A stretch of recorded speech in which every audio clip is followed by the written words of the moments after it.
انت اللي هتقرر ان انت تبقى مبسوط او هتقرر ان انت تضايق نفسك، لان احنا يوميا محاطين بالحمقى والاغبياء والمستفزين والبهايم.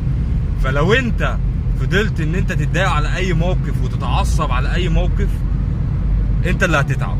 ما ينفعش يا جماعة، لازم اي واحد بيتعامل معاك بيستفزك، غبي، حمار، ايا كان، اتعامل عادي جدا وتقابل استفزازهم وغبائهم ده بابتسامة كده وعادي، ولا تتضايق ولا تعصب نفسك، ولا في اي حاجة مستاهلة ان انت تتعصب. عدي اي موقف مهما كان حجمه بابتسامة وبنفس هادية كده. يعني دي داخلة يا حتة حمار يا غبي، ايه يا عم ده؟